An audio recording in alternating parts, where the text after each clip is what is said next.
और राजस्थान में फिलहाल पूर्व की गहलोत सरकार में लिए गए फैसलों को बदलने, उनको निरस्त करने के मामलों पर सियासत गरमाई हुई है। उदाहरण के तौर पर जो नए जिले बनाए गए थे उनमें से कुछ भजनलाल सरकार ने रद्द कर दिए। 190 स्कूल जो पिछली सरकार में खोले गए थे उनको रद्द कर दिया गया है। अब सरकार और विपक्ष के बीच इस तरह के मामलों को लेकर आरोप प्रत्यारोप चल रहा है।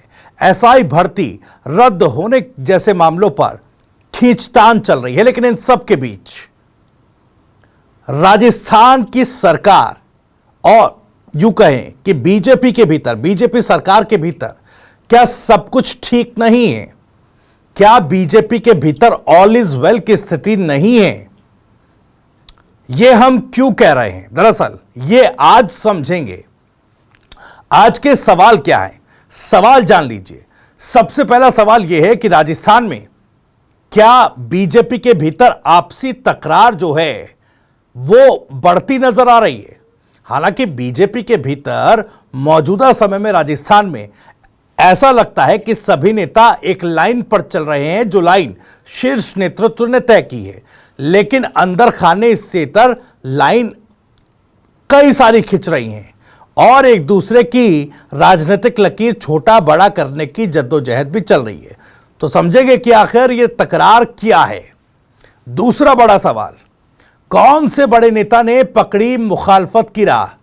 राजस्थान में किसी नेता ने आरोप लगा दिया कि देखिए, एक बड़े नेता हैं जिन्होंने लोकसभा चुनाव में इस तरह की मुखालफत की कि भैया प्रधानमंत्री मोदी तक की नेगेटिव कैंपेनिंग की गई। आखिर ये नेता है कौन?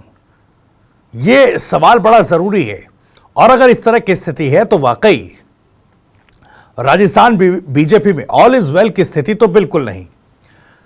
तीसरा सवाल यह है कि BJP state IT cell coordinator के निशाने पर कौन है? अपनी ही पार्टी के किस नेता पर बीजेपी के आईटी सेल का कोऑर्डिनेटर सवाल उठा रहे हैं?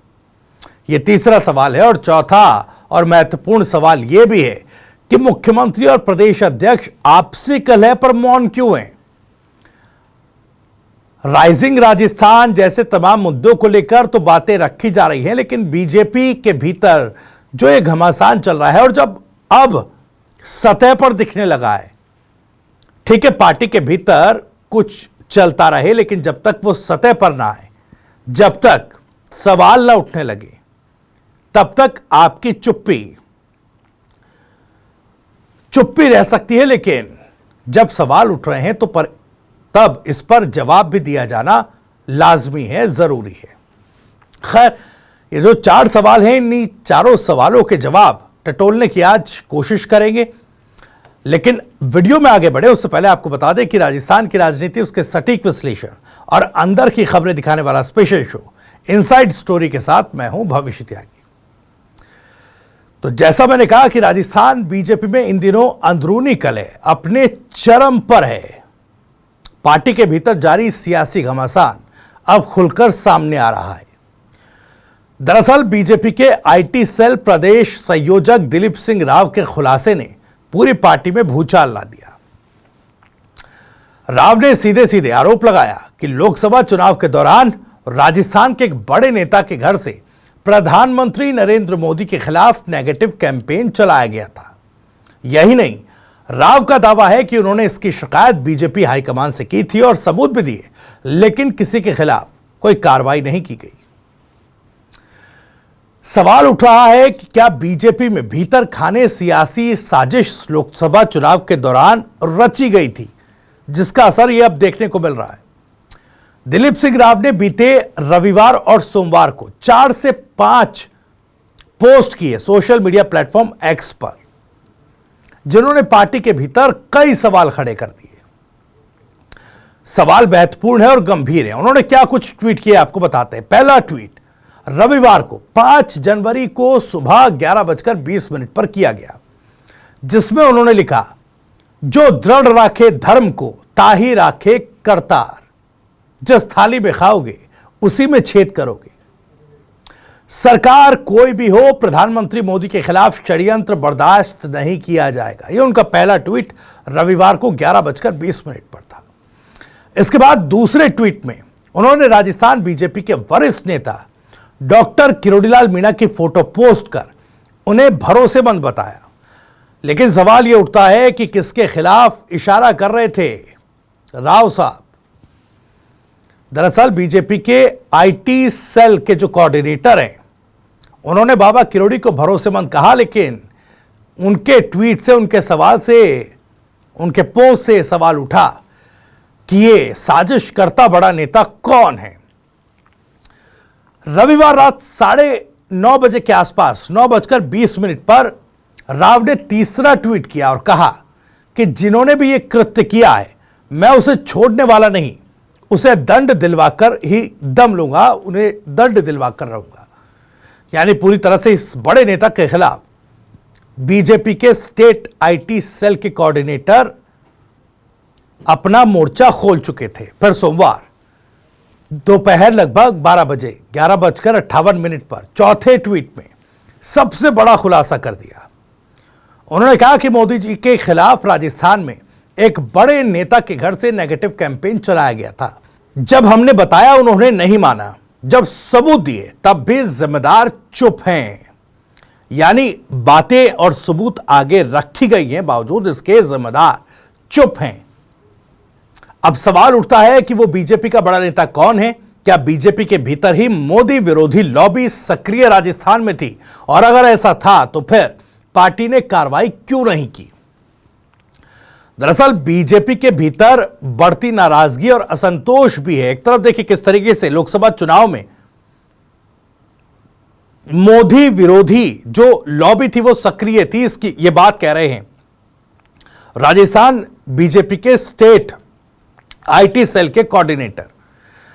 लेकिन केवल इतना ही नहीं है जो बीजेपी में ऑल इज नॉट वेल की स्थिति बता रहा है, पार्टी के भीतर नाराजगी और असंतोष है। दरअसल इस पूरे विवाद के बीच राजस्थान के मुख्यमंत्री भजनलाल शर्मा ने संभागवार विधायकों मंत्रियों की बैठक ली थी।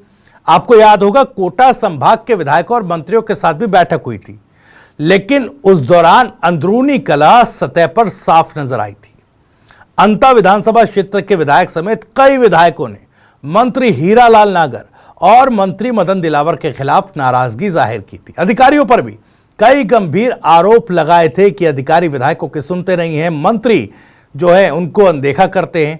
तो बीजेपी विधायक में आपसी विश्वास की कमी, मंत्रियों से अधिकारियों से आपसी विश्वास की कमी जो है वो नजर आई थी। और ये भी कहीं ना कहीं फैक्टर है असंतोष का बीजेपी के भीतर। और केवल यह असंतोष नहीं, इसके अलावा लोकसभा चुनाव हारने पर भी बीजेपी नेताओं की आपसी तकरार सामने आई थी। आपको याद होगा राजस्थान में लोकसभा चुनाव के बाद से ही बीजेपी के भीतर घमासान तेज हो चुका था। आपको याद होगा तत्कालीन सांसद और बीजेपी उम्मीदवार सुमेधानंद सरस्वती ने पार्टी की नीतियों पर सवाल उठा दिए थे। दरअसल उनका कहना था कि अगर केंद्र सरकार चुनाव से पहले अग्निवीर योजना पर कोई फैसला ले लेती तो शायद वो चुनाव नहीं हारते। भरतपुर लोकसभा सीट से बीजेपी प्रत्याशी रामस्वरूप कोली ने भी पार्टी के भीतर गुटबाजी का आरोप लगाया था। उन्होंने कहा था कि बीजेपी विधायकों ने कांग्रेस प्रत्याशी संजना जाटव को वोट देने के लिए लोगों से कहा था। चुनाव से ठीक पहले कई मंडल अध्यक्ष बदले गए, जिससे पार्टी को नुकसान हुआ। रामस्वरूप कोली का सीधा आरोप था कि बीजेपी के नेताओं ने उनको हराने का काम किया।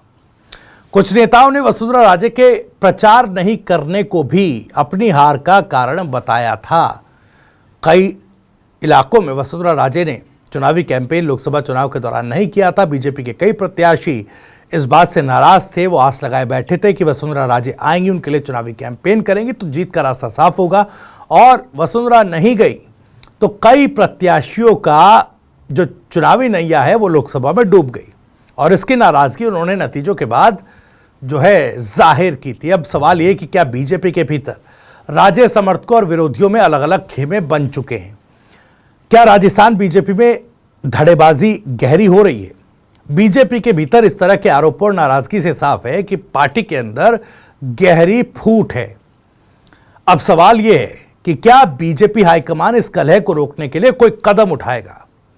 क्या मोदी विरोधी गुट को पार्टी से बाहर किया जाएगा? क्या राजस्थान में बीजेपी सरकार के लिए अंदरूनी कलह नई मुसीबत बनेगी? बीजेपी की क्या चुनौती बढ़ेगी? राजस्थान बीजेपी में भीतरखाने सियासी हलचल तेज है। पार्टी का शीर्ष नेतृत्व इस विवाद पर फिलहाल तो खामोश है, लेकिन आग अंदर ही अंदर सुलग रही है। यह सियासी घमासान बीजेपी सरकार और मुख्यमंत्री भजनलाल शर्मा के लिए बड़ी चुनौती बन सकता है। राजस्थान में पार्टी को एकजुट रखने की कोशिशें जारी है, लेकिन क्या ये अंदरूनी झगड़े पार्टी को नुकसान पहुंचाएंगे? चूंकि मौजूदा समय में मुख्यमंत्री भजनलाल शर्मा और सरकार की जो पॉलिसी नजर आती है वो कहीं ना कहीं राज्य में बीजेपी सरकार की तरफ से जो काम किए जा रहे हैं उनको ज्यादा से ज्यादा जनता के बीच पहुंचाया जा सके, सांगठनिक जो चुनाव हैं उनको संपन्न कराया जा सके और प्रदेश अध्यक्ष हो, राष्ट्रीय अध्यक्ष हो, इन तमाम चीजों में बीजेपी फिलहाल जो है लगी हुई है। लेकिन एक के बाद एक इस तरह की घटनाएं बीजेपी के लिए राजस्थान में तो चुनौती बड़ी खड़ी कर रही है। अब देखिए, बीजेपी के स्टेट आईटी सेल कोऑर्डिनेटर के आरोप गंभीर हैं। अब बड़ा नेता कौन है, ये बड़ा सवाल है और इस सवाल के इर्द गिर्द राजस्थान में बीजेपी के लिए गुटबाजी की जो दीवार है वो और मजबूत होती जाएगी, तो जाहिर तौर पर वो सरकार के लिए भी चुनौती बनेगी। संगठन और सरकार के बीच सामंजस्य में भी चुनौती बनेगी। अब इस चुनौती से कैसे निपटा जाएगा, इसी सवाल के साथ इस वीडियो में और इनसाइड स्टोरी में इतना ही। वीडियो और जानकारी पसंद आई हो तो वीडियो को लाइक करें, ज़्यादा से ज़्यादा शेयर करें। आप भी इस मामले पर कुछ कहना चाहते हैं तो कमेंट बॉक्स आपके लिए खुला हुआ है। अपनी बात, अपना सवाल, अपनी राय कमेंट बॉक्स के जरिए आप हम तक पहुंचा सकते हैं। राजस्थान से जुड़ी और भी तमाम खबरों को सबसे पहले जानने के लिए सब्सक्राइब जरूर करिए। TV9 राजस्थान। नमस्कार।